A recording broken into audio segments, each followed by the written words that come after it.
brought to you by the EveryDollar app. Start budgeting for free today.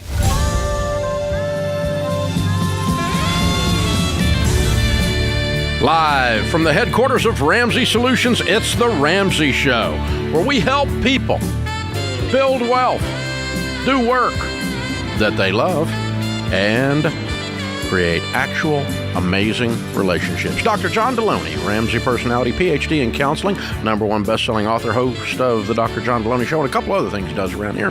He's my co-host today, so we're going to talk about you right in front of you, baby. Open phones at 888-825-5225. Boise, Idaho is up, and that's Brittany. Is it Brittany? Is that right? Yes, sir. Hi, Brittany. How can we help? Hi there, Dave. I was calling for some advice on how to handle a very financially abusive relationship regarding my mother and father. Talk me through it. Okay. The basics are my parents are still together, and I'm in my 30s. It wouldn't be a big deal for me if it was just my mom and dad, but the problem lies with my parents raising the next generation. They actually raised my sister's twin daughters, who are now 10, and I'm terrified that it's going to ruin their upbringing like it kind of did mine. Well, what's going on? What are they doing? My mother is financially reckless. For years, she did prison time for stealing from her employer when I was 16. Once she got out, she took out false loans in my name, my father's name, false grants through the state, and she's just been financially reckless on credit cards in her name and my dad's name, and it's just left them in financial ruin. Wow. She's not only reckless, she's like a criminal. She's a toxic human being, yeah. Wow. So what does your dad do? And the problem...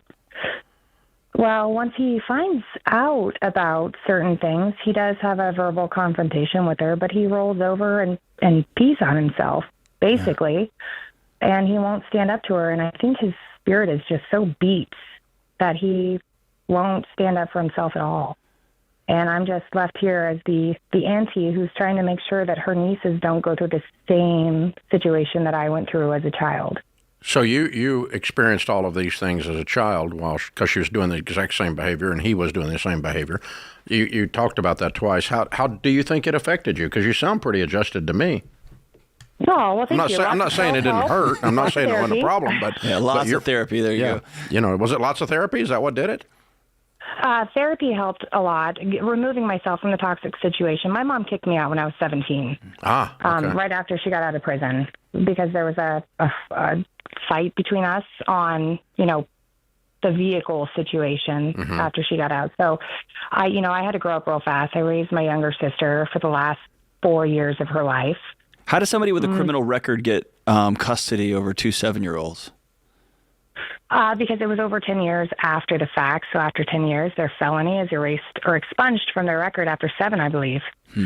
Okay. So, and they were in the system. So they went through the process to do parenting classes and become foster parents, and they got custody of the younger two. So whenever I hear a conversation like this, I always want to ask what feels like an obvious question, but it's only obvious when you're looking from the outside. It's really hard to see on the inside. What of this can you do anything about? And the way you've outlined it, you can't do anything about your mom's behavior. She's been who she's been forever. You can't do anything about your dad's behavior. He's been who he is forever.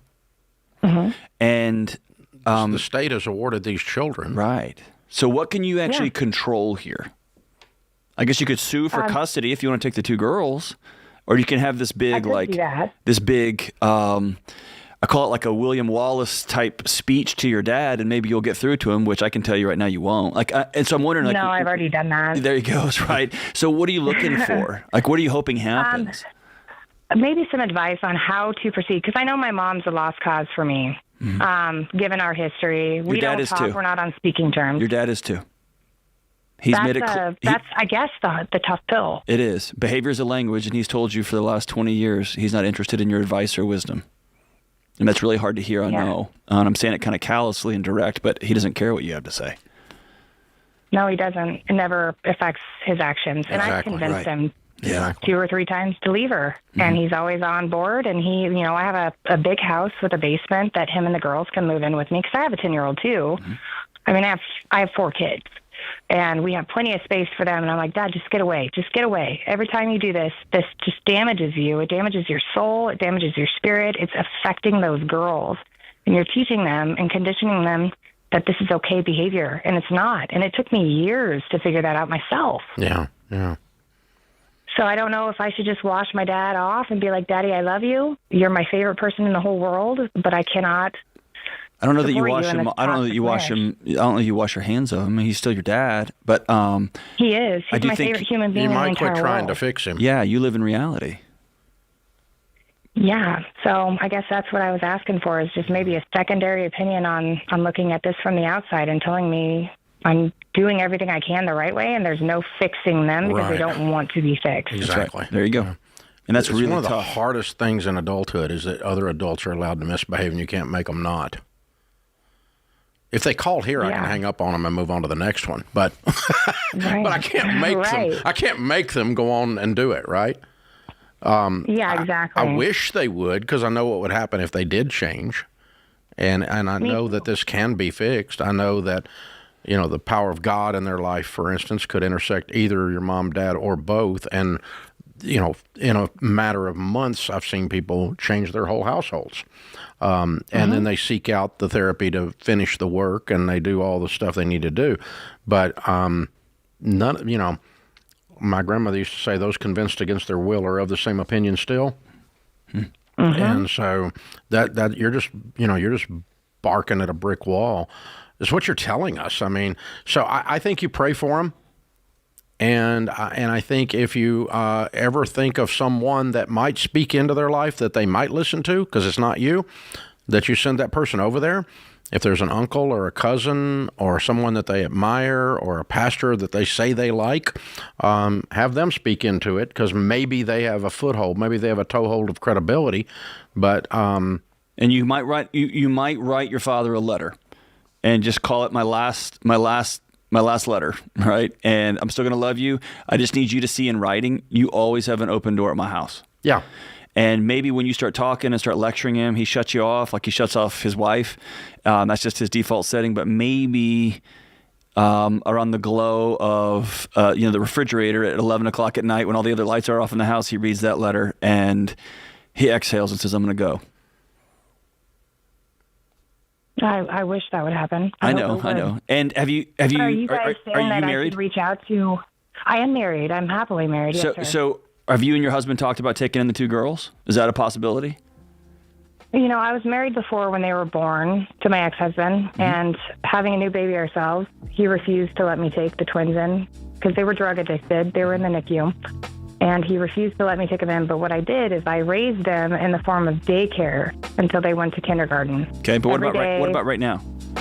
Right now, no, they're in school. No, would you take them if they would let you? 100%. Okay, make that offer in the letter then. There you go. Yeah, maybe make that offer and say we would love to let them grow up around their cousins and take that burden from you guys. Yeah, you guys deserve to be free in your retirement years. There you go.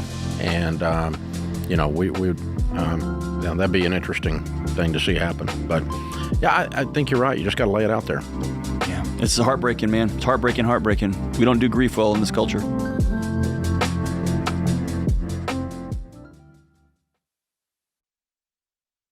What does the future hold for business?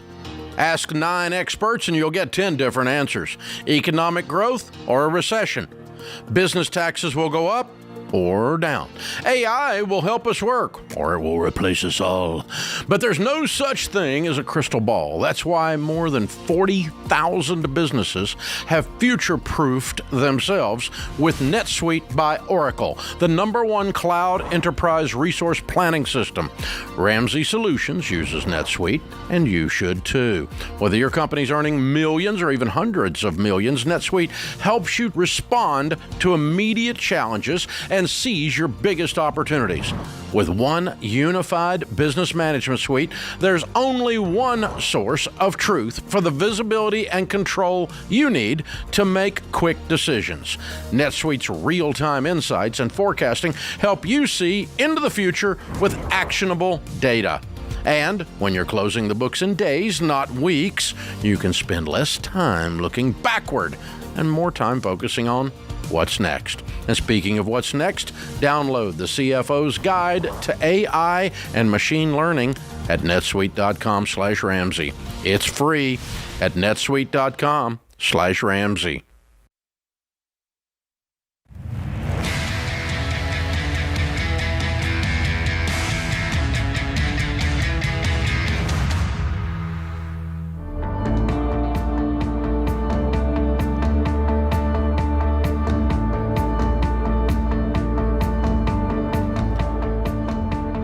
Dr. John Delony, Ramsey personality, PhD in counseling, is my co-host today. Open phones at 888-825-5225. New Hampshire is on the line. Garrett's calling. Hi, Garrett. How are you? Good. How are you? Better than I deserve, sir. How can we help? I've racked up about $156,000 in business debt, and I've kind of been contemplating bankruptcy. And I didn't know if maybe you thought I should, or maybe had other advice or options. Wow. I'm sorry. It's scary, isn't it? Yeah. Yeah. Are you married? No. Okay. How old are you? 25. Okay. And what do you owe the business debt on? What kind of debt is this? Credit cards or vendors? Or So about so $30,500 is vendors. $55,000 is I was dumb and took out a merchant cash advance. And then I owe my parents like $65,000. Okay. And then another vendor, $7,250. $7,250. Yes, sir. Okay. All right. And what kind of business is this, or was it? I sell cabinets and countertops. Okay. All right. And so a merchant advance on what? Yeah. So my future revenue. Basically, I gave them my bank statements, and then they said, "We'll give you this much," and it was like a daily payment. And then last year in 2024, I had a very slow time, and it pretty much just took me for everything I had. Yeah, that one got you. It's a payday lender of your world, yeah. Because the interest rates also ridiculous, correct? Yes. Okay. And so what method do they have access to your current checking account? Is that how they clean you out every so often? They were. I've since put stop payments on them, and I was working with am technically still working with a consolidation agency, but that cost is like $1,200 a week, which I can kind of do, but it's hard to manage that. And every time I miss a payment, they're threatening to cancel the program, and it's non-refundable, and it's still another $28,000 I have to pay into it before they'll negotiate with them. And yeah, I think you stopped that immediately too. You jumped from the frying pan into the fire, didn't you? Yeah. Yeah. I panicked, and I did all that before I'd kind of talked to anyone about it. Now pretty much my whole family knows, and I've been a little more open lately, so I've been getting some more advice. Yeah. Okay. So if you didn't have this mess, did you do all this because you weren't making money? No, I was doing pretty well, and then I took a pretty sizable loss on a job, and I also got a little full of myself after a really good 4-month stretch. Mm-hmm. And I fell behind on my bookkeeping, which, looking back, that was kind of the debt. That was my detriment to it all. You did a really good job in 2 sentences describing what happened, because that's exactly what happened. I can smell it. You're really on top of that. That's very well done. You weren't doing your books. One job you got out too far over your skis on, and they set you up for a fall, and you were feeling invincible. Those 3 things together put you here. I believe you. That's well done. Congratulations. Most people aren't that self-aware when they're in this much pain. Well done. Proud of you. We work with entrepreneurs and have for years. I've been bankrupt when I was your age, so I know exactly how it feels to be where you are. So the way we fix this is we take the things that are working and we apply them in a forced rank order of importance. Bankruptcy is not going to solve it because you can't bankrupt mom and dad. You can legally, but you're not going to. You're going to pay them. No. So half of this almost is one thing, and it's them. Okay? Yes. So the rest of it is $90,000 worth of stuff. How quick can we make that? Now, let's pretend that you were just operating properly. You weren't out over your skis. You weren't taking jobs that could take you down. You weren't and you weren't borrowing any money. What can you make in this business? What kind of profit in a year can you make if you just started fresh? So last year I did about $400,000 of revenue. Right. And I have my margins are right around 31%. Okay, so you can make $100,000 a year, and you have a $90,000 problem. Yes. Because mom and dad aren't pressuring you. No, but okay. You want to pay them, but they can be at the end of the list, and that's okay. Yes. Okay. So now here's an idea. Nice as well. What vendors do you have to pay to keep supplies coming to keep the business open? What dollar amount does that represent? Pretty much the $37,000. Not entirely. Yeah, I didn't think so. Half of that. 14, 17, Yeah. About 20. Gotcha. Okay. About 20,000. You need to get on the phone with them first, and we need to get on a program with them where we're going to clear them first, and in return, they're going to keep sending you supplies COD. Yeah, I've been paying them. It was a large amount. No, listen, I'm giving you a program. I'm not asking for the story now. I'm telling you what to do. Okay? Okay. Get on the phone with them and set up a program to pay $37,500 plus your new material needs going forward out of your 100. It's the first thing you do. The merchant people, tell them they're not getting paid, maybe ever, but they're certainly not getting paid right now. You're going to sit on the sidelines and we're going to settle up later. If you want to sue me, sue me. But I don't have any money, and if you sue me, I'm going to file bankruptcy, and you're going to get nothing. So you need to just sit over there until I can get this thing cleaned up, and then I'm going to come pay you off. Okay? You have a conversation with them, but you give them no more money and no more access to your business. You go make $100 a year, $120 a year. You clean up your vendors first, and then you keep the cash flow running. You keep your books up to date, and then you call them. Then you save up $30,000 and you call the merchant people that you owe $55 to and you settle with them for pennies on the dollar. Then you go pay mom and dad the next year. Right. You're out of debt. I just got you out of debt in 3 years. Sounds good to me. It's doable. What I just described is very doable. I've done it 1,000 times. Now, the trick is you got to believe it, and you got to be tough enough to run off these people that have been scaring the crap out of you. They've been running your life emotionally. They live in your head rent-free. Can you tell I've been there? Yes, for sure. It's no fun. And you feel like, they're saying you're not a good guy, and you're a good guy that made a mistake. You're not an evil person. You didn't set up a business to go screw somebody. Right. You're just a young guy that made some mistakes, and now you got to go clean up your mistakes. You can file bankruptcy if you want, dude.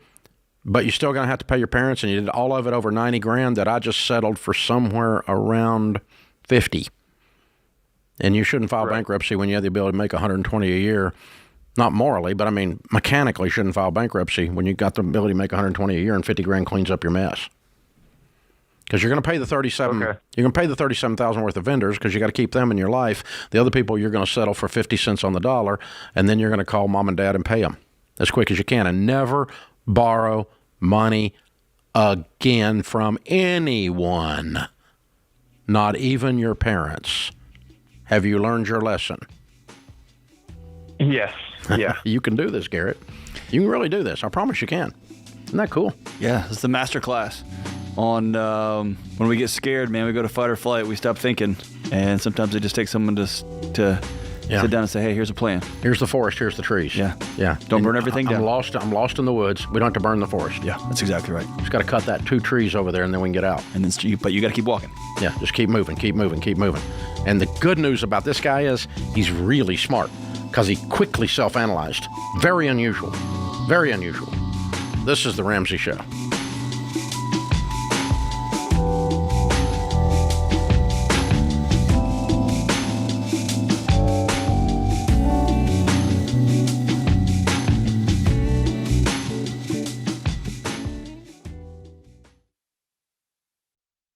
Hey guys, what's up? It's Jade Warshaw. And look, if there's anybody who knows about student loan debt, it's me. My husband and I had $280,000 of it. But we were able to dig ourselves out, and you can too. If your student loan payment and interest rate are burying you, refinancing could be the solution. Now, I recommend contacting my friends at Laurel Road today. Through their online application, you can get an initial rate quote in less than 5 minutes. And if you have a more complex situation, you can schedule 30 minutes to talk to an actual human being. Thank goodness. Laurel Road makes it simple. There are no fees involved, and you could save thousands over the life of your loan. Remember, you should only refinance if it makes sense in your situation. So, if you're looking for a low rate or a shorter term so that you can pay off these student loans fast, talk to my friends at Laurel Road about their competitive interest rates and how you could actually get a lower rate by signing up for autopay.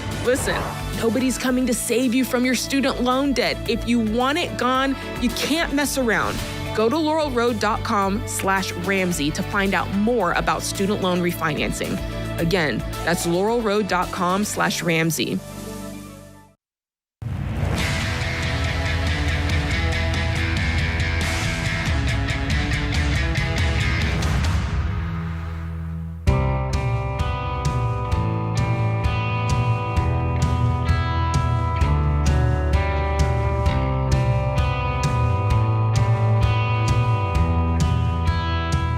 Dr. John Delony, PhD in counseling, my co-host today.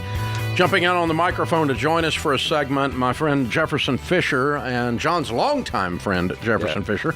He's a trial lawyer, writer, speaker. His work's dedicated to helping people communicate during life's everyday arguments and conversations. If you've ever seen him on Instagram, on Facebook, his stuff is absolutely brilliant. This stuff on communication. The new book is The Next Conversation, Argue Less, Talk More. He's one of the speakers at the upcoming Entree Leadership Master Series that will be it's not Master Series, Entree Leadership Summit. Yeah, it's in May in Denver, May 18 through 21. He'll be hanging out with us there. We're excited to have him be exposed to all those entrepreneurs. There'll be about 3,000 of them there. And so welcome. Good to have you, my friend. Thank you very much. I'm honored to be here. And of course, I learned everything from Dr. Delony. Continue. You can continue. No, I told him earlier on, Dave, when me and my faculty friends at the law school there would talk, we would all know, hey, we all need to be nice to Jefferson because we're probably all going to be working for him someday. So we all knew that. Jefferson's been brilliant since everybody knew him. Short version of the story is you were at the university where he was in law school. Correct, yes. He was already a student when I showed up, so I can't claim him. It was my last year there. That's right. Yeah. Your first year. That's right. That's right. In an indirect way, he's a former student, and that's funny. I claim that. Yeah. Exactly. Yes. Okay. All right. Very cool. So how did you get, I guess, trial lawyer, you get drug into the idea of argue less, talk more. How do we have a conversation? How do we control an uncontrollable situation? How do you intersect these things and reset the conversation? I guess that's what drug you into it. Yeah. Studying to be a trial lawyer. Well, it's really just truly a gift that my parents have prayed for. They've always prayed for wisdom and discernment over my life. And I learned to communicate well at an early age. So my mom can tell you I probably spoke too much. But being a trial lawyer certainly honed that skill of just dealing with conflict. Okay. So there's a lot of conflict out there right now. It really is. A lot of division, a lot of anger. I mentioned your stuff on social media. Anytime you put something there, you get trolled. Anytime you stick your head up and your site's massive, your footprint's huge on this. So you got people coming at you all the time. But in a society where people don't know how to communicate, how are you navigating that and teaching? Well, I teach that arguments are not something to win. You never want to win an argument because you start to lose the relationship. Instead, you want to see arguments as something to unravel. Find the knot in the conversation and start to unravel it rather than tugging your way and me tugging mine. And so when you go into the conversation with something to learn rather than something to prove, you're going to walk away with a much better communication. All right, I'm going to use that tonight when I get home. Yes, exactly, exactly. I'm not going to try to win the argument. Well, and Jefferson, I think that's important because we often are looking for feelings, right? We're looking for some sort of emotion to let this relationship know it still's got spark to it, right? Right. And so we end up fighting and fighting and fighting instead of asking the harder question. And you taught me this. Yeah. Like, what do we both want with this conversation? Yeah, absolutely. And at the same time, we are trying to replace connection with transaction. Like, you're meant to feel the warmth of a smile, not read it in an emoji. Yeah. And so too often we replace one for the other when all you have to do is just pick up the phone. And most people don't want to do that nowadays. Why not?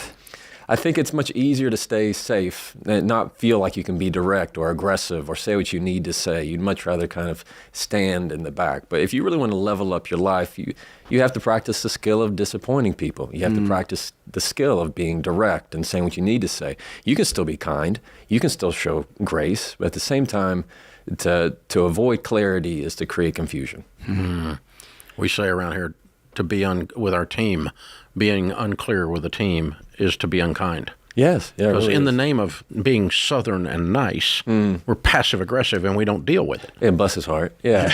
Bless his heart. Yeah. Hey, I want to give you a wild, this is just a story that's come into my mind. Let's pretend you're a mid-level professional and you have a very opinionated, outspoken CEO that runs your company. Who would that be? I don't know what you're talking about. Yeah. I'm just making this up on the fly here. Yeah. What are some tips you could give a guy like me on how to honor and respect the person that I work for, but also challenge? Well, you always make sure that you say what you need to say right up front. People believe that confidence is something that you need to say everything all at once. Confidence is very quiet. Insecurities are very loud. And so when you're always just holding it in or feeling like you know better and you only wish I could only just say, people that are in positions of power or positions of superiority, they will appreciate the more transparent, honest conversation every time rather than you trying to be a wallflower and just be a yes man every time. So you have to be able to get out front of it and say what you need to say. Put it out there. Yeah, every time, or else you're really doing yourself a disservice. Yeah. Yeah, and I've noticed when we're teaching people leading Financial Peace University classes, for instance, that to hold someone accountable to a behavior that you're trying to get them to do for themselves, for their own benefit, I always tell them you have to have your arm around their shoulder before you can smack them in the back of the head. Yeah. I mean, there has to be a relationship before you can hold someone accountable. Yes. Yeah, I think that when come at it from a position of making them feel good and close to you, but also being very firm. My dad would say this. I would come with him with something that I didn't like, and I needed to vent. He'd say, "Well, that's fine. You don't have to like it, but you need to understand it." I mean, it was this idea of you can connect with somebody and still be mad at them. I can still love you and still be upset. And so he would always say, "Well, you don't have to. That's fine. You don't have to like it. You just need to understand it." And that allowed me, I mean, I didn't like it when I was young. I tell you, that didn't feel that great. But now I'm seeing the wisdom in it, that he was allowing me the time to connect with him and truly be on the same page. At the same time, say, "Oh, them's the breaks. This is what it's going to be. You don't have to like it. That's fine." We're doing it, Yeah. but you don't have to like it. But you need to see why we're doing it. Exactly. And, this is what and that made the difference. Yeah, if you get the why, then it helps. I'll go back to what you were talking about when we first turned on the microphone. You said an argument is a knot to be unraveled. And I think the first time as a hard-driving person I ever realized that the best negotiation is a win-win.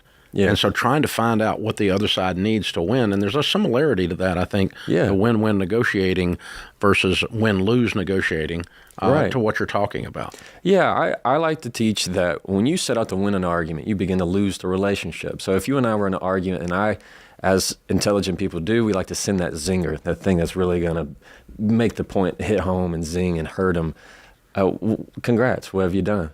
You still have to live with this person. You probably still have to work with this person. You've now just won to be first up to apologize, most likely. You've now just you've earned that awkward silence when you still have to pass them in the hallway. When you set out to win an argument, you only win contempt. You have to see things as something to learn rather than something to prove. Rather than pushing my point, I want to learn more about why you believe what you believe. If I have my glass full and you have your pitcher full, I got to let you pour it all out before I can ever pour anything of what I have into you. Mm-hmm. And so it's being curious before you start just pushing my way the highway. But that also means that if I'm sitting with somebody who we are just not going to come together, I have to be confident enough to push my chair back and head out. Yeah. Or I've got to be confident enough to say what I need to say and then go on about my day and not hope that I can still outsource my self-worth to you, right? You got it. And that's why in the book I set out this framework of how I teach communication is that when you say things, you're going to say it first with control, and you're going to say it with confidence, and you're going to say it to connect. And when you really have those three main pillars to communication, it's going to set you up much better for success. I like to say that most people don't know what they're saying until they're already talking.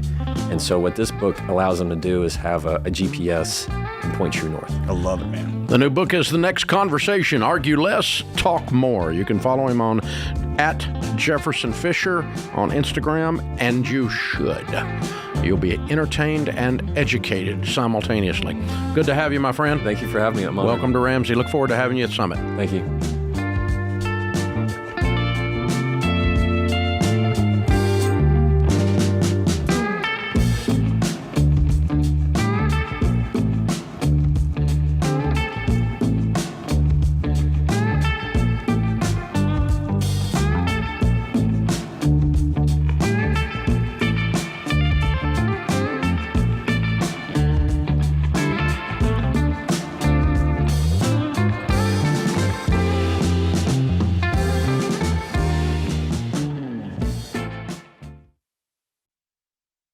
This show is sponsored by BetterHelp.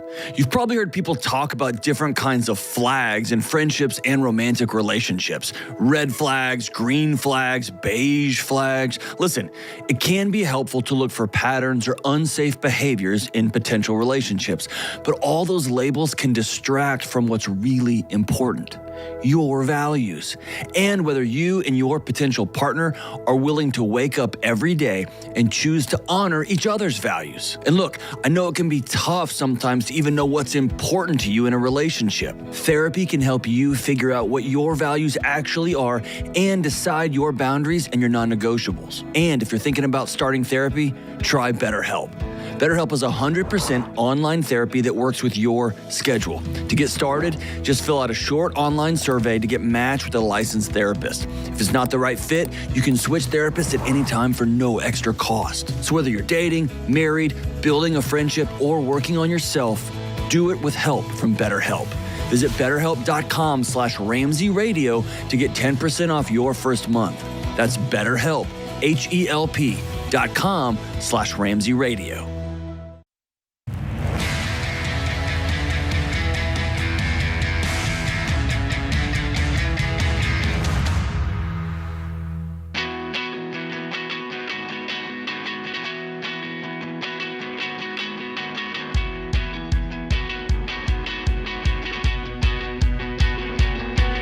Dr. John Delony, Ramsey Personality, is my co-host today. Thanks for hanging out with us. If you're a business owner or you know someone who is, you know that running a business is hard. We've got a new book that we launched the pre-sale on this week called Build a Business You Love, Mastering the 5 Stages of Business. It's out right now for $29.99. You can get over $350 worth of free bonus items if you buy it. I haven't done a book in 4 or 5 years now, so this is my latest. Might be my last. I don't know. You never know. So if you want to share what we've learned over the last 30 years, come and check it out. We're going to show you what we've learned working with 10,000 small businesses and growing Ramsey from a card table in my living room to where it is today. RamseySolutions.com/store, or if you're on YouTube or podcast, you can click the link in the description. Our question of the day is brought to you by Why Refi. If you're struggling with defaulted private student loans, Why Refi offers a great solution to get you back on track. For a low fixed rate and more flexibility, go to whyrefi.com/Ramsey. That's the letter Y, REFY.com/Ramsey. Might not be in all states. All right, today's question comes from Madison in Ohio. My husband and I have been happily married for 6 years. The only place where we struggle a bit, I love that, a bit, is on our finances. My heart is with my babies and raising them while his is focused on money. I'd rather him tell me what our monthly budget is so I can just follow it, but he wants me to be on his level of monetary ambition.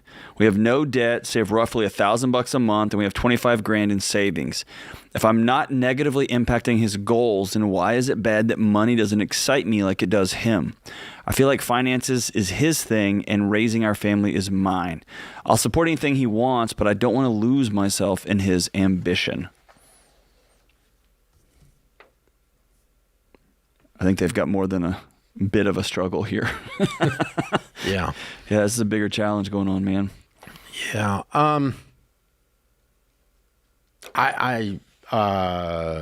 Okay, I'm just, it's the Ramsey Show, so I'm just going to say what I think. Yeah. I'm calling BS. I am too. Okay. I think this is a bunch of crap. This is I think she just wants to be taken care of and buy anything she wants anytime, and he said no.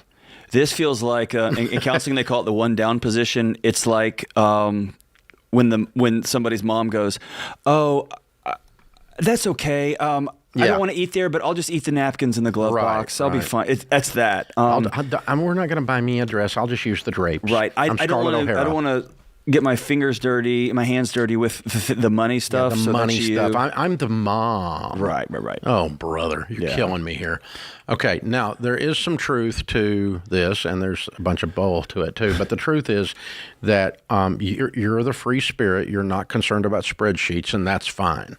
He's the nerd, and he's all into the details, and that's fine. You can function in your strengths.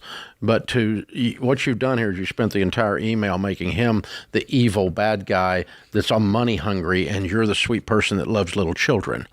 And bullcrap.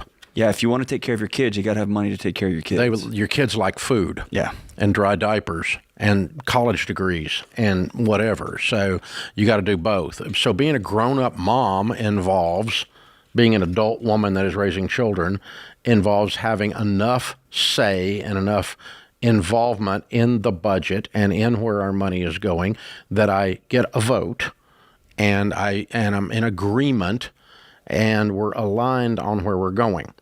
That does not make you money hungry. It does not, and the fact that he has a gift with detail doesn't make him money hungry, and doesn't mean he hates children. And actually, I guess where I can feel my heart rate getting up a little bit, getting a little frustrated, is the number of calls I get from wives saying, I wish my husband would just include me.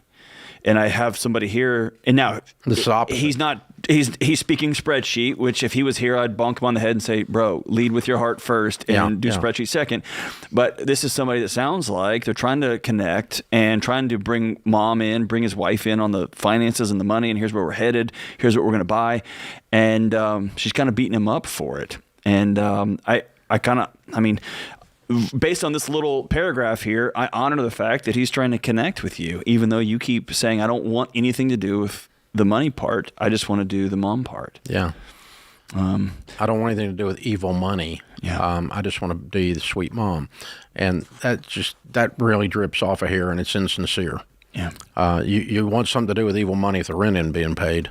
If the light gets cut off and the water gets cut off, believe me, my wife was there when she had little babies, and she was concerned about that. So, anyway, I would say... Can we get to the root of this? I don't like him. He annoys me. I don't like having conversations with my husband. Let's get to the truth here. Or I'm really kind of spoiled, and I don't like to deal with some of this stuff. We need to get to the root of these things, because this is the way some people just operate in the world, and it ends up in ash, right? It ends up, and then he's going to get painted as the bad guy. Yeah, he already is in this. He didn't know his wife didn't like him. I don't like you, right? Yeah. So he could take the thing, we could give him some help. The help we would give him is, like you said, lead with your heart. Yeah. And say, and what does that mean in a non-cheesy what I way? believe is, I believe you have something to add to this conversation, honey. Yes. And so your vote counts. I want your vote in this. It doesn't mean you're overwhelmed with money. It doesn't mean I'm overwhelmed with money. But we're two adults trying to make our way through this world, and it involves money. Or the dreams you talk about, these babies that you just want to be yours.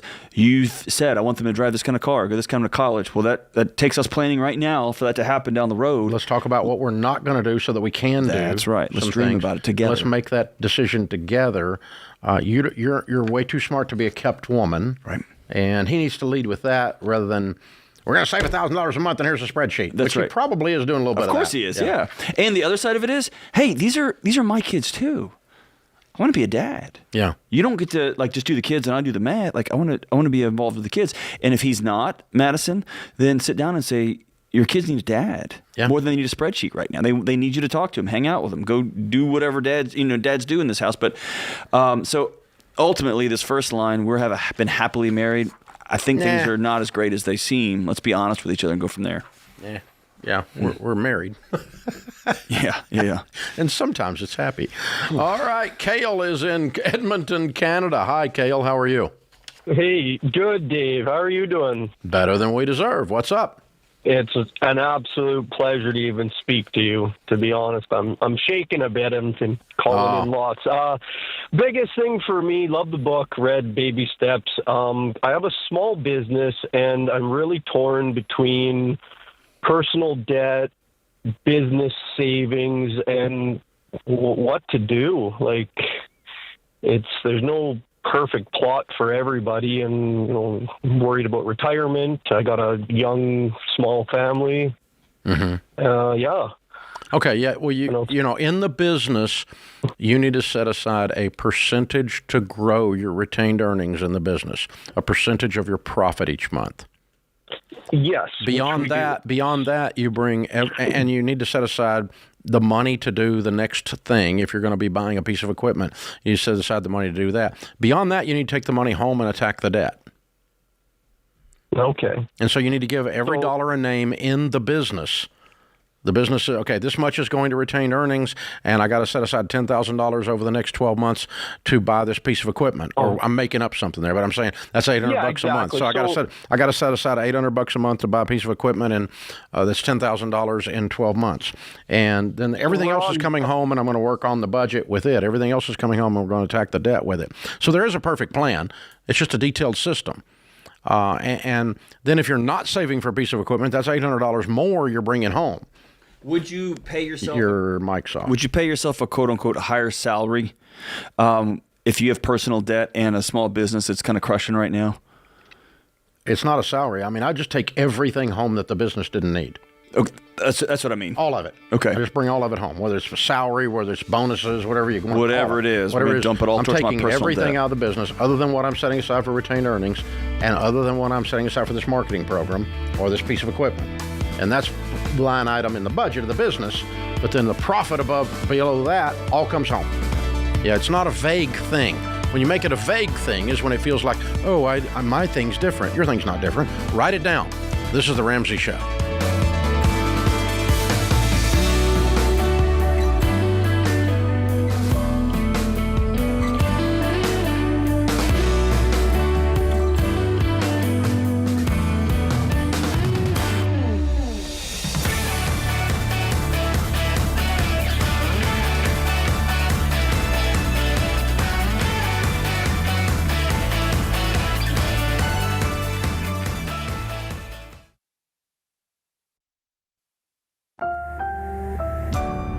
Brought to you by the Every Dollar app. Start budgeting for free today.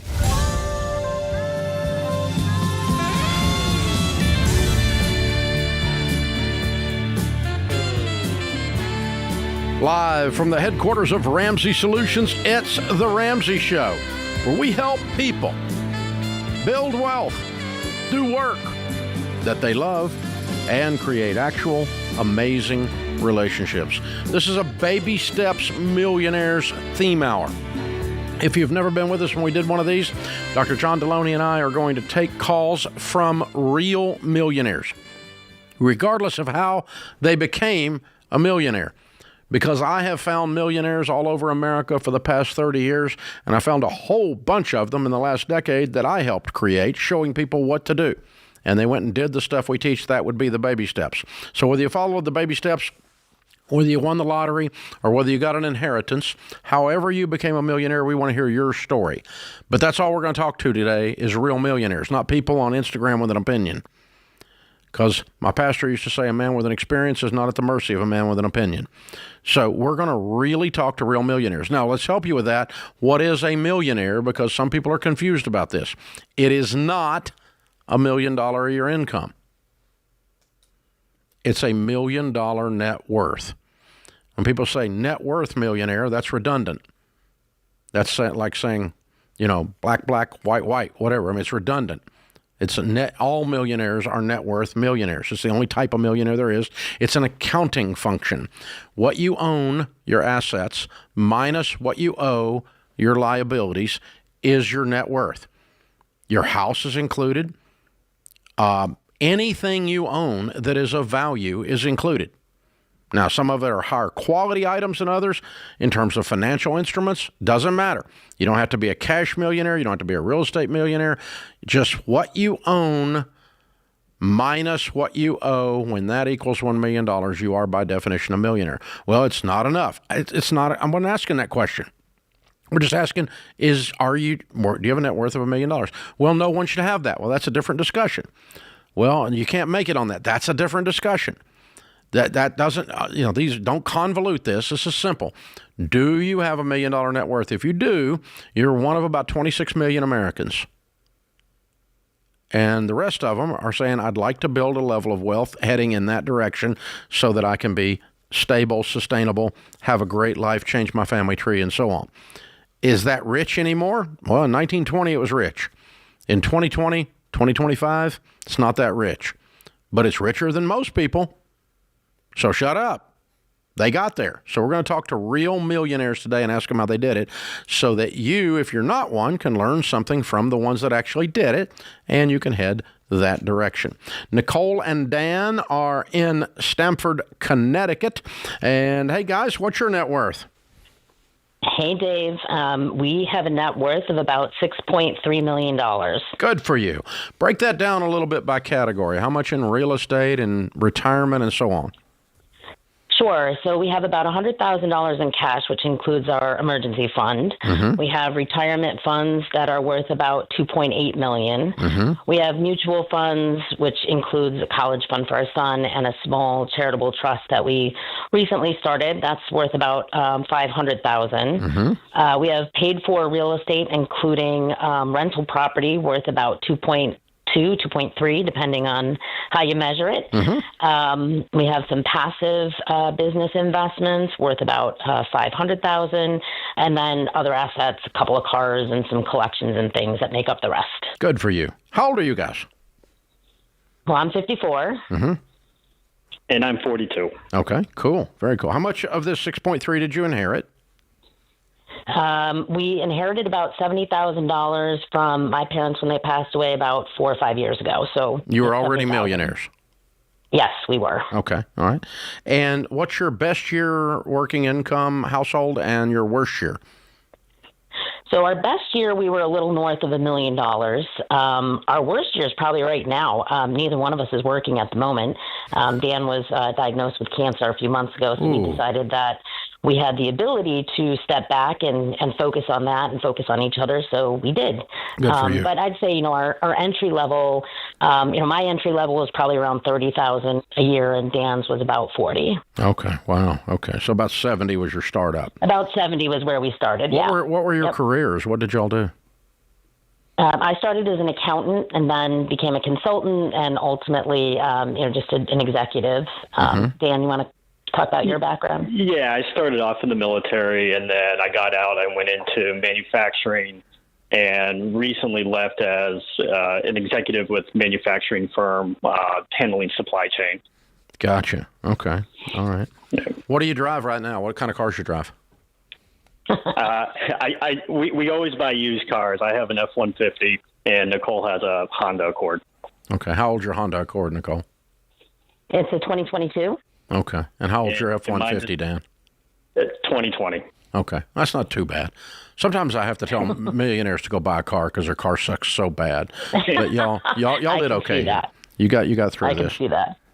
So, Nicole and Dan, when we talk to people who are concerned about their net worth and trying to build, get to millionaire status, sometimes there's like a negative connotation, like for what? Talk to the person who is sitting there listening to this going, yeah, but so what? Talk to them about the freedom you have when your husband comes home and says, oh my gosh, I just got this diagnosis. And y'all can exhale and say, then we're going to take some time off and just be together. Yeah. Well, I'll tell you, we've been big fans of the Ramsey Show, and Dan went through financial peace when he was in the military, but we've only decided to call in now for that reason, because we did want to share that. I mean, when we paid off our house a few years ago, that felt amazing. And the freedom that we had then to really, do some things that were a little more risky so that we could create even more wealth at that point was incredible. But it's kind of nothing compared to the freedom to say, okay, we know exactly where our money is. We know exactly what we need to have coming in every month to be able to sustain ourselves. And we don't have a bunch of debt hanging over our heads and big payments on things. We can choose to spend this time together and to fight this battle together. I mean, it wasn't even a second thought. We just made that decision and moved forward. And if you need $300,000 to try an alternative treatment in XYZ city, right, you load up a plane and you go write a check and you go do it, right? Yeah, 100%. And you don't even think about it. It's incredible. You didn't even think about it. No. Didn't even think about it. That to me is the true definition of freedom, is we can go do the next right thing and we don't have to think about it. Yeah. It's pretty amazing. I'm sure Dan has some other thoughts about the freedom and the security.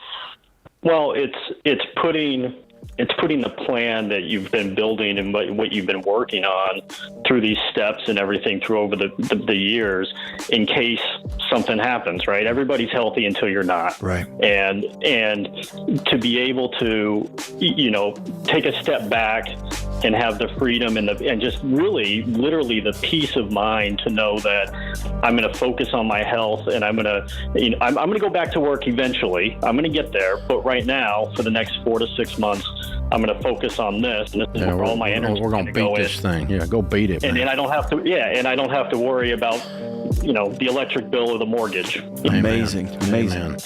Hey, we'll be praying for you, brother. Thanks for sharing your story. You too. Fabulous. It's a Baby Steps Millionaires theme hour.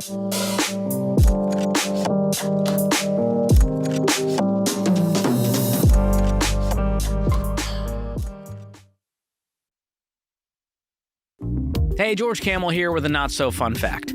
Every American Social Security number, including our children's, has been hacked and is now on the dark web. And this is not a scare tactic, this isn't fear-mongering, it's a reality that could turn into a nightmare for a lot of people. And believe me, I've been a victim of identity theft, and I would prefer it never happen again. Because once the bad guys have your social, it's the lifeblood for all of their activity. Think of all the places you use your social. Your banking, your employer, government offices, utilities, cell phone companies, everywhere. And once they've got it, thieves can open new accounts, drain existing ones, steal payroll, and wreak havoc all in your name. Not cool. And to be real, it's not a matter of if, but when. So you've got to protect yourself with Xander's ID theft protection.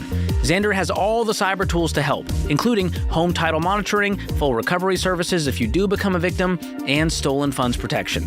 Not to mention, it's the best value on the market. They've been protecting my family for over a decade, and I trust them to protect yours too. So get enrolled today by calling 800-356-4282 or just visit Xander.com. That's Xander.com.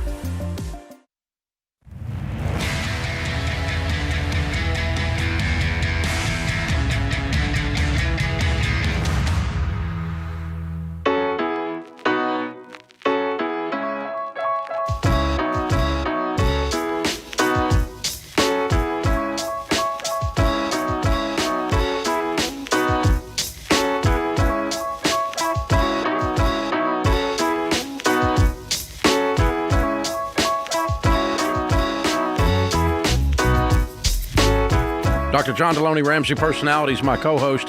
It's a Baby Steps Millionaires theme hour, which means we're talking to real millionaires, not your broke brother-in-law with an opinion. Where do millionaires really come from? Well, we did the largest study of millionaires ever done in North America. We studied 10,167 of them, and they weren't all Ramsey millionaires. There were people, a lot of them, who didn't even know who we were. And we did a detailed, airtight research methodology, meaning the facts that we got out of this are what are known as data, not opinions. So if you disagree with the conclusions of the study, you're what's known as wrong. All of that white paper from that research and the detail and the conclusions are in the Baby Steps Millionaires book that I did, my last bestseller, #1 bestseller. And if you want to pick it up and learn more about what we're talking about this hour, it's very important. One of the things we found, for instance, was that a lot of Americans, because of stupid stuff on YouTube and TikTok, believe that millionaires all inherit their money. And what we found was almost none do. Three things go on. Number one, 79% of millionaires inherited zero. Number two, 5% inherited a small amount, like $5,000. They did actually get an inheritance, but it's not enough mathematically to make you a millionaire unless you live to be 200 years old.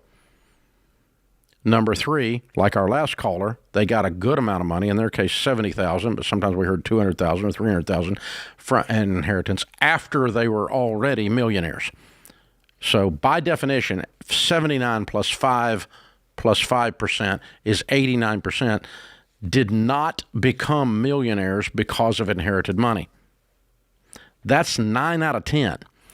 Now, what does that mean? Well, number one, it means the anarchist, leftist, crazy communist people saying all rich people inherit their money is not, they're factually incorrect. They have an agenda of something else, apparently, if they know what the truth is. Number two, it should give anyone out there that's not a millionaire great hope, because 9 out of 10 didn't become millionaires because of inherited money. They became millionaires because of habits and processes and things that they did, or dumb luck. They hit the lottery or something like that. But anywhere in there, and that can be you. But it wasn't the proverbial rich uncle died and left me a bunch of money, or mom and dad died and left me a bunch of money. That's not where it came from. Statistically, that's a data-based fact. Rob is with us in North Carolina. Rob, what's your net worth? Hi, Dave. Hi, Dr. John. Net worth is just over $1.1 million. Good for you. And give me a little breakdown by category: real estate, mutual funds, retirement, whatever. Mm-hmm. So $475 in retirement, $325 in real estate, $100K in checking, savings, emergency funds, $70 in mutual funds, $70 in paid-for vehicles, and about $110 in business interest. Good for you. And how old are you? I am 37, and my wife is 31. Good for you. Okay, cool. And how much of this $1.1 million did you inherit? We inherited zero. Okay, all right. And your best year working income and your worst year working income? Best year was last year, $275 for the household, and worst year would be when we both started out of college. We were about 45 each, so 90. Okay. And I'd say average was about 160. What's your career? I am in construction engineering, and my wife is in, she's a manufacturer's rep. Okay. For a steel company. Do you have a 4-year degree? I do. In what? Civil and construction engineering technology. Okay, very good. What was your GPA? 3.2. Wow. Attaboy. That means you had fun. Good for you. Yeah, a little bit. Good for you. Very cool. So what's the most expensive pair of jeans you ever bought? Oh, I'd say $80, $60 to $80, just recently, too. Still have them. I'm a fan of the Costco pants, though. So a picture of you just came up. How much do you spend on grooming that amazing mustache you have? Oh, that thing's long gone. Oh, it's gone. Okay. Had that for a year. That was my dad's stash. Oh, excellent. Good for you. That was welcome the little one into the world. Goes with the doodle. Yeah. Yeah. I love it. Very fun. All right. What do you guys drive? Well, my wife drives a 2023 Palisade, and I drive a 2020 Ram 1500. Good. It's good cars. Good. Okay, it's about right. About right. Are you guys spend more time on TV or on books? Oh, I would say more on TV, unfortunately, but we do a lot of driving and trips together, and when we do drive, we listen to books on audio. Gotcha. Okay, cool. Very cool. Do you think someone that's coming out of college with a civil engineering degree today can still do this? Absolutely. What should they do? Absolutely. Well, I'd say surround yourself with the right people and make sure you're on the same page with your spouse regarding money, because I'm telling you right now, life gets real easy when you guys don't fight about money. Wow. Good insight. That may be the most profound moment of the show today. That's a mic drop right there, just a one-liner, and it's just the whole thing's there. When you don't fight about just money. All right there. Life's pretty good when you don't fight about money. Yeah. And nothing left to fight about much. Yeah. Well done, Rob. Congratulations, hero. Very proud of you. Mark is in Nashville. Mark, what's your net worth? My net worth is $2.1 million. And then I have a business that's probably worth $400,000, so 2.1, I guess. Okay, give me a little breakdown by category: retirement, real estate, whatever. Yep. Real estate $1.7 million, retirement $305,000, cash $100,000. Okay, very good, very good. How old are you? I am 59. 59, good. And how much of this 2.1 did you inherit? 0. Okay. I inherited a Bible and a book. A Bible and a book. I like it. And served you well. I like it. So what was your best year working income and your worst year working income? Best year working income would be about $225,000. Worst year was probably $20,000. Gotcha. What's your career? I now own a training company, but for years I actually worked as a safety professional in manufacturing. Okay, training and manufacturing. Okay, you got a 4-year degree? I do. I have an undergraduate degree and an MBA. Okay, all right, very cool, very cool. Do you think people can still do this today? I know they can. Just have to want to. What would your suggestion be to them? What would they need to do?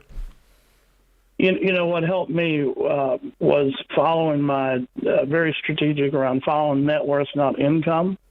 So it's just you win the month or the day or the year. And so when I started doing that was probably the biggest, that's what I would tell people. You know what? That's very true, because you're concentrating on the right things then, because you can burn through income. Yeah. Right. And the old saying, it doesn't matter how much you make, it matters how much you keep. Right, And that's the essence of what you're saying. So walk me through that. I don't think I was smart enough to catch that just then. You concentrate on building your net worth, not building your income. There you go. Okay. So how big is my net worth is a lot more important question than how big is my income. Because you can absorb you can balloon to fill up your income with cars and clothes and vacations and nonsense. Good. That's fantastic. I love that quote. Say that again one more time, Mark. Yeah, focus on your net worth on a weekly, monthly, yearly basis, not on your income. I think that's something that Congress needs to hear. I think that's something that the average person just driving down the road needs to hear. Yeah, it's very wise, because it's long-term thinking. Because the reason for your income for most people is not consumption, although they consume it. It should be to build a legacy, to change your family tree, to retire with dignity. All those things are based on net worth, not based on your income. So it's the exact correct thing to aim at. I love it. We're actually doing some work behind the scenes with the software engineers right now to build a net worth calculator and be able to track it as a part of the EveryDollar app continually, because that's the exact thing you should be doing. Mark's exactly right. Excellent, brother. I agree with you. Well done, hero. Proud of you, man. Very cool. This is a Baby Steps Millionaires theme hour. I'm Dave Ramsey, your host.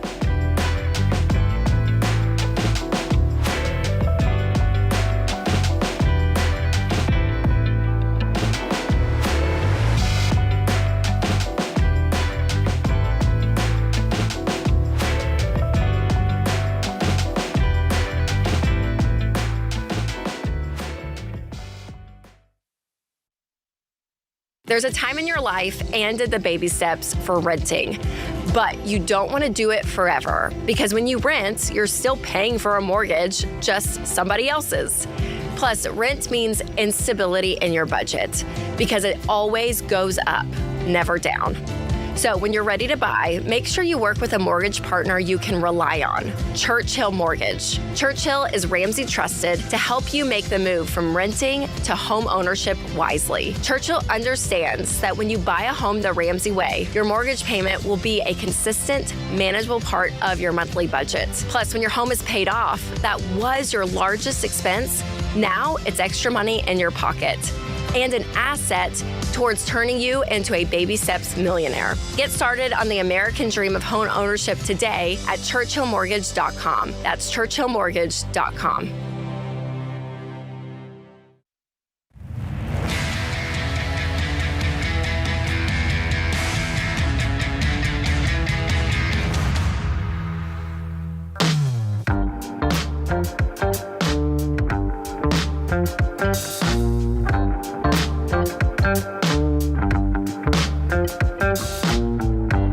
Baby Steps Millionaires theme hour. We're talking to real millionaires, not broke people with an opinion. We've painted the glamorous as the millionaire, and statistically that's not true. You don't have to be a rock star, country music star, actor in Hollywood, or sports professional to be a millionaire. As a matter of fact, less than 1.6%, less than 2% of America's millionaires are people of the, famous people like that. They're not. They're just not. So, there are those that are out there, and some of them are billionaires that but the truth is you don't have to be able to play in the NBA, otherwise I'd be screwed, right? Or professional golf, I'd for sure be screwed. Or be a professional actor, I'm not pretty enough, I got a face for radio, or whatever, to be a millionaire. It turns out that it's the tortoise beats the hare every time. It's slow and steady wins the race. And these are the people that we meet all the time. Now, if you got money some other way, I'll still want to talk to you because you're representative of what millionaires are. And we don't set these calls up. I mean, we do. People call in and we arrange them to be on the air during this hour, but we don't tell them what to say, and we don't only take certain types of millionaires. We put the real people on that really listen to the show, that really have a net worth of $1 million or more. Michael is one of them in St. Louis. Michael, what's your net worth? About $1.7 million. Good for you. Give me a little breakdown by category. So probably about $600,000 in stocks and mutual funds, about another $600,000 in IRAs and 401ks. Then I got about $400,000 in equity on my home, and then I've got a vacation home with about another $200,000 in equity on that, and then I've got probably $70,000 sitting in a savings account in cash. Okay, cool. How old are you? 53. Cool. What's your best? How much of this did you inherit? None. Zero. Okay. And what's your best year working income? Worst year working income? My best year working income is 230 now. Mm-hmm. My worst year was when I started very, very long time ago at about 18,000 a year. Yeah, that's what I started at. That's cool. Okay, and and I'm older than you. What was been your career? I'm in finance. I'm a CFO right now. Okay, and a degree in finance or accounting or what? Actually, I've got an undergrad in psychology, but a master's in finance. Okay, MBA with specialization in finance. Okay, and your GPA on the MBA? 3.7. Gotcha. Okay, because that's the other thing people believe. The other myth that people believe is that all millionaires have like a 4.2, that they're all geniuses or something. And most of us, our GPAs were in the threes. Mine's actually a 297. I'm still pissed about that 3/100ths of a point too, but I think beer was involved. But all right. So, what do you drive? I just bought, so the first time in my life I paid cash for a car. I just bought it 2 weeks ago. It's a Toyota Land Cruiser. Good. Okay. And what's your wife drive? She drives a Lincoln Corsair. How old? The car or the wife? The car. It's a 21. Okay, good. That's the right answer for your wife, too, brother. Just stay at 21. You can keep both of them. Okay. Just stay at 21. No, I always tell my wife is 39, and she's been 39 for 20 years. Yeah, it's the 20th anniversary of your 39th birthday. That's right. Oh, love it. Okay, good. Mine just had that. Yeah. All right. So, can this still be done? Can someone still become a millionaire by age 53? Oh yeah, it's just about work, Dave. I mean, it's hard work. It's putting money away. It's not, my wife and I talked about this a couple years ago. We watched our friends in our early 20s, go into debt, going on vacation and buying cars, and we didn't do that, right? We stayed at home. We didn't have our first vacation until we were married for 4 years, and it was a road trip to Colorado. So, our dates were picnics in a local park that had a concert during the summer on the weekends. So we didn't go out to dinner. We didn't do that stuff. We socked our money away. And the other thing I will tell you is we also have conversations about everything, right? Like, she knows our investments. I'm not hiding anything from her. We don't make any big decisions without talking. Even when I want to change jobs or move on, I don't do it unless I have her blessing. Yeah. How do you handle the frustration? Because there's a sense that once I become a quote-unquote millionaire, and you're almost 2X, that I don't have to worry about stuff. I buy whatever car I want. I can live where I want. There's kind of that leap between, I'm actually a net worth, like my net worth is $1 million or more. But I still have to think about it. I still got to think about it. Oh yeah, I think at that point you're going to lose your million pretty quick. So, my opinion, I agonized about this car for 4 months before I bought it. I've never bought a new car. I take that back. I bought one new car early on, and my father let me have it. He was in the car business and made it very clear that buying a new car was not smart. So this was kind of a little thing for me. And even then, if he was still alive, I'm sure I'd be getting a what for buying a new car. Well, you got a Land Cruiser. That's a beautiful ride, man. Yeah, it's a great car. Way to go, hero. Thank you for sharing your story. We appreciate you. All right, Amos is in Memphis. What's your net worth, Amos? Right at $1 million. Gotcha. Okay. And a little breakdown on the categories, please.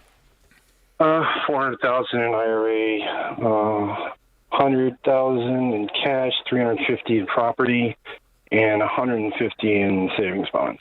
Got it. Okay, cool. How old are you? 62. 6'2" or 5'2"? 6'2". 6'2". Okay. And how much of this did you inherit? None of it really. Well, I guess the $100,000 cash is kind of. My parents put me in their trust, and they put everything in my name 25 years ago. Mm-hmm. And my mom is now moved in with me, and all the accounts are now merged, so it's all mine. Did that money cause you to be a millionaire, or you were already a millionaire when you got that money? That kind of put me over the top. Okay. I was already on path, and on my project, I'm going to be probably at 2 or 3 here very shortly. Yeah. Okay. Good. And what's your best year working income and your worst year? My best year was this last one, but that counts severance because I was laid off after 19 years, and that was $129. My lowest was probably when I was making $9 an hour driving a truck. Yeah. So it sounds like the majority of your life you've made under $100K.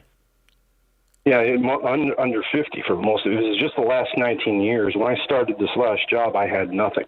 And I've been trying to get into this company for a while.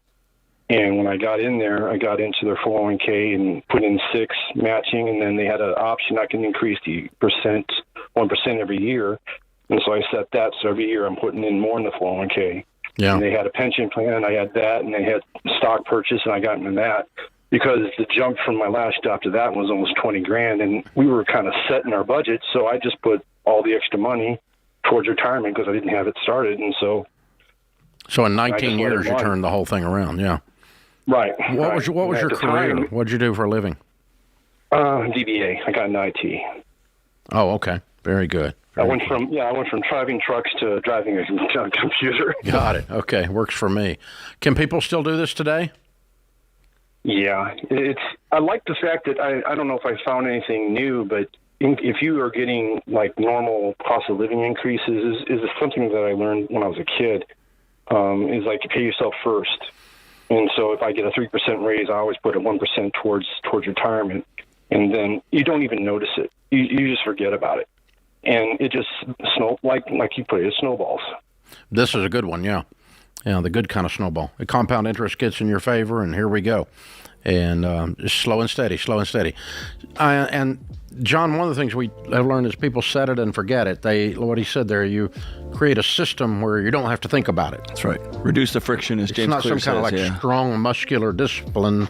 It's just like out of sight, out of mind. It comes out of my check and I don't think about it. That's right. And it stays on autopilot, and that keeps me doing it. This is a Baby Steps Millionaires theme hour.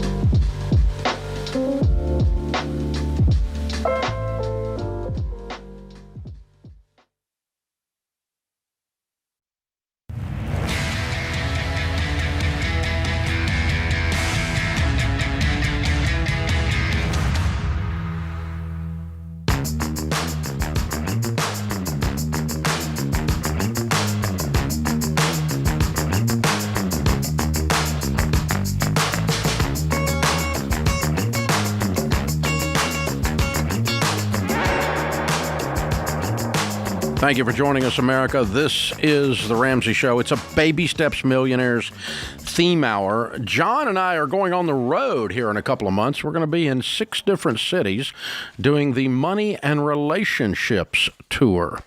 We're going to be talking about raising money-smart kids, how to fight a fair fight in marriage, finding contentment. We're going to talk, of course, about wealth building, of course, about anything having to do with relationships. And here's what's weird. It's unfiltered, unscripted, and packed with wisdom. What we're going to do is we're going to put up a bunch of topics for the audience when we first get in the arena or in the theater, and you guys are going to text in and tell us which ones we're going to talk about. So you're going to build the event that night when you get there, and that's going to be weird and fun. And we're kind of excited about it. We're going to be in Louisville, Kentucky, April 21st is the first one. Durham, North Carolina, April 23rd. Atlanta, Georgia, April 25. Then a couple weeks later, we're going to Phoenix on May 5, Fort Worth, May 7, and Kansas City on May 9. You can get your tickets at RamseySolutions.com/tour, or you can click on the link in the show notes, and it'll get you set right up. John, this is going to be fun. It's different. Dude, it's going to be wheels off. I was talking to Rachel. We did the Money Marriage event this last weekend, and I said, I don't get nervous very often for these kind of things. I'm excited nervous for this one. Because it's going to be us two on stage letting it rip, man. We're both going to be out there, and we just got to, it's like contemporary. I mean, I was in like a speech thing when I was in contemporaneous speaking. I can't even say it. But, you would like draw a subject out of a card, a deck of cards, and then you had to go. Let it rip. That's right. You had to go. And that's kind of what we're going to be doing. So, but it's people don't get to see us cutting up and having a good time and poking at each other. We'll be answering your questions in a sense. And we got a whole interactive format built. It's going to be very fun. It's something different. And every show is so cookie cutter now, right? And like it's just stamp and stamp and stamp. And what I love about this one is every city's going to get a new show and a new event. So it's going to be fun. And in some cases, that's going to be good. Yeah, exactly. That's right. I can't wait. So be sure, hey, it's in April and May, 6 cities. Check it out at RamseySolutions.com. There's still some tickets left, and we'd love to have you come visit with us. We're looking forward to meeting you when we're out on the road. Deborah is our next millionaire up in Atlanta. Deborah, what's your net worth? Well, my net worth is 1.5 million. Gotcha. And a little breakdown by category? 500,000 Roth IRA, 5,000 mutual fund stocks, 300 in my house, and 1 to 200 in money market savings. It's my emergency fund. Gotcha. How old are you? 67. 67. And how much of this did you inherit? About 100,000, a little bit from grandparents and a little bit from my parents. How long ago? Grandparents, 30-some years ago, and my parents, 15 to 20 years ago. So a real part of you being a millionaire is inherited money then? No, it isn't. It was only $100,000, and the rest I earned myself. Okay. All right. But if you had invested that, it would have been a big part of this, right? Oh, yes, but that was invested. That went into my investments. I never touched it. I see. Okay, good. What was your career? I was an administrative assistant. Okay. And what was your income, best year and worst year? Worst year was probably when I started. Maybe I made $11,000 a year, and when I retired last June, $42,000. 42. So you never made over 42,000. I never made more than that. And you're worth $1.5 million at 67. That's right. What do you tell people when they're listening to this that are in their 20s that can they do this, and what did you do? What should they do to be like you? You can do it. I had a great teacher, especially my dad. Started early, had a piggy bank and bank account. Couldn't reach the teller window, but start early as you can. Live with what you need, not what you want. Don't try to keep up with friends and neighbors. Look for the far future, not just tomorrow. Just keep slow and steady. Live on less than you make. I always paid myself first. That went into savings, and then I lived on the rest. I didn't try to keep up with others. What do you drive? A 15-year-old Honda Civic, and I bought it used. Incredible, dude. Incredible. What's it like being 67 and not worrying about money? It's a weird feeling. I still can't get used to it. My financial advisor, who is fantastic and helped me get this far, he keeps saying, you're okay. You're okay. And I'm going, well, I'm not sure yet. Well, I'm proud of you. That's amazing. Yeah, you did a great job. I was just well taught. Any gift money, anything that was extra always went into savings. If you got raises or bonuses, it was like untouched. Put it in savings. But, when I say savings, I mean, in my Roth IRA every year, in my mutual funds. Just keep plowing through it. Well, there's lots of ways to find information these days, and you're one of the rare people that just went and did it. And so that's amazing. We're proud of you. So cool. Your dad's really proud, don't you? I hope he is. He had a saying. He said, if you're walking down the street and you see a penny on the sidewalk, pick it up because you may need it to make $1. There you go. That's how it works. Oh, where are those guys? Oh, my goodness. I love it. Alex is in Sioux Falls, South Dakota. Alex, what's your net worth? It is $1.1 million. Very cool. And give me a little breakdown by category. It is $700,000 in my emergency fund and my retirement savings and my kids' college, and then $200,000 in home equity and about $150,000 in vehicles and other assets and toys. Gotcha. How old are you? 33. How much of this did you inherit? Nothing. My parents did help me out with college, but that's about it. Okay. And what do you make a year? $450,000. Whoa! What do you do? I'm a financial planner. Good for you. Well done. Very cool. Well, and you're obviously doing it for yourself. Well played, brother. Well, the cobbler's kids have no shoes. Not yours. They got good shoes. I like it. Well done, sir. Very well done. Well, congratulations. Thank you for sharing your numbers with us. Guys, it's not mythology, and it's not out of reach, and the American dream is not dead.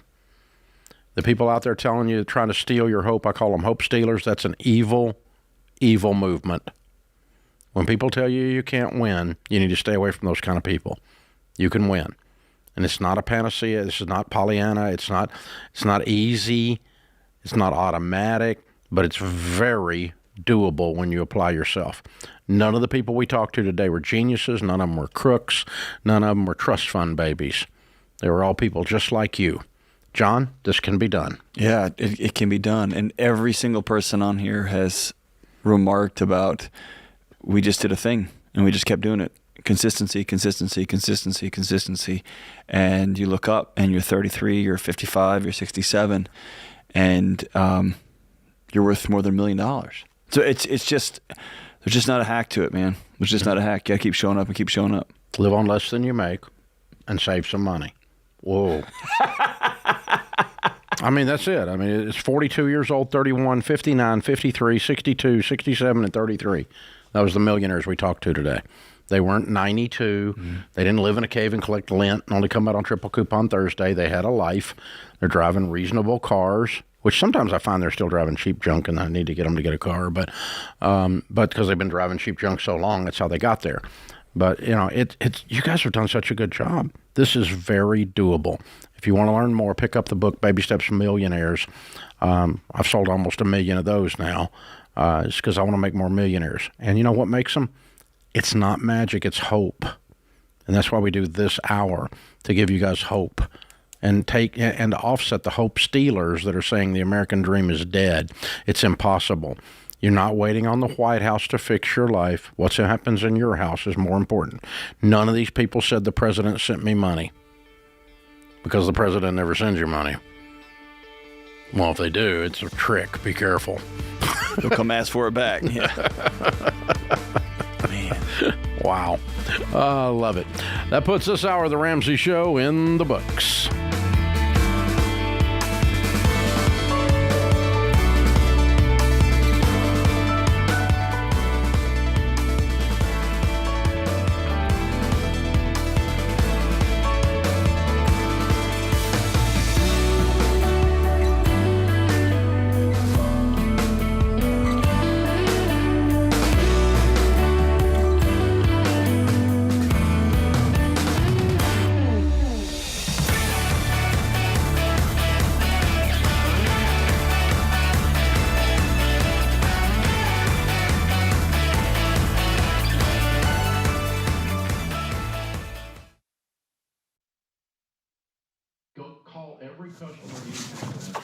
Hey, what are you still doing here?